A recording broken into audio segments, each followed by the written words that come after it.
शेतकरी मित्रांनो नमस्कार। आज आपण कडेगाव तालुक्यातल्या वांगी या गावामध्ये आहोत। आपल्यासोबत आज येथील तालुका कृषी अधिकारी कदम साहेब पण आहेत, आत्माचा स्टाफ आहे। तर इथं प्रकल्पांतर्गत घाटेआळीच्या व्यवस्थापनासाठी एकात्मिक व्यवस्थापनासाठी कामगंध सापळ्यांचा वापर केलाय। तर एकात्मिक कीड व्यवस्थापनामधली ही सगळ्यात महत्त्वाची गोष्ट आहे की कामगंध सापळ्यांचा वापर करणे। कामगंध सापळ्यांचा वापर दोन पद्धतीने करतो आपण, म्हणजे एकतर किडीच्या सर्वेक्षणासाठी किंवा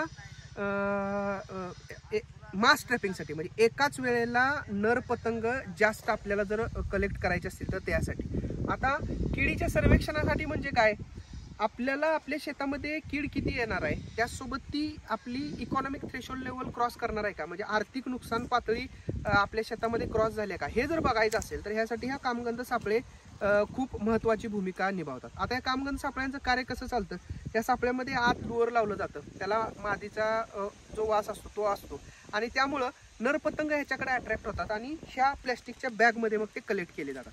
आता आपल्या शेतात किडीचा प्रादुर्भाव झाला आहे, आर्थिक नुकसान संकेत पातळीच्या पुढे गेले, ओळखायचं कसं, तर आपल्याला ह्यातल्या कलेक्ट होणाऱ्या पतंगांची संख्या मोजावी लागते। म्हणजे 2 ते 3 दिवस सलग 8 ते 9 पतंग जर आपल्याला ह्याच्यामध्ये सापडले तर समजून जायचं आपल्या शेतामध्ये या किडीचा प्रादुर्भाव झाला आहे, अंडी घातलेत आणि इकॉनॉमिक थ्रेशोल्ड लेवलच्या पुढं ही कीड गेल्याने आपल्याला नियंत्रणाचे उपाय घ्यायचे। मग अशा वेळेला आपण फवारणीचा उपाय राबवू शकतो।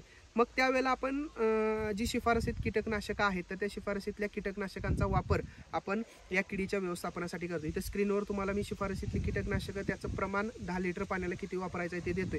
तर त्या प्रमाणात जर तुम्ही कीटकनाशकांचा वापर केला तर आपण घाटेआळीपासून हरभरा पिकाचं एक चांगल्या प्रकारे व्यवस्थापन करू शकतो। एकात्मिक कीड व्यवस्थापनाच्या पद्धती वापरणं खूप गरजेचं आहे। जर आपण फक्त कीटकनाशकावरच जर डिपेंड राहायला लागलो तर कीटकनाशकांचे दुष्परिणाम तुम्हाला माहीत आहेत, त्याचा अंश परत पिकात उतरून तो आपल्या शरीरात जाण्याची शक्यता आहे।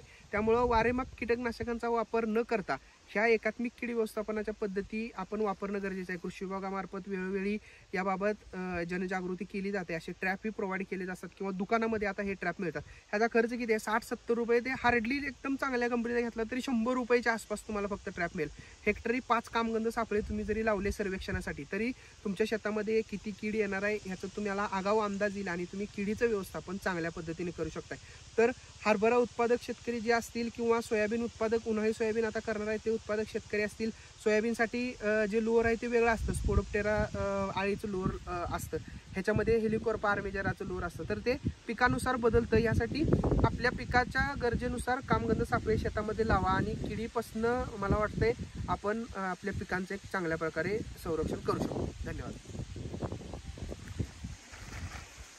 बाबा फक्त हे जरा फिट कर।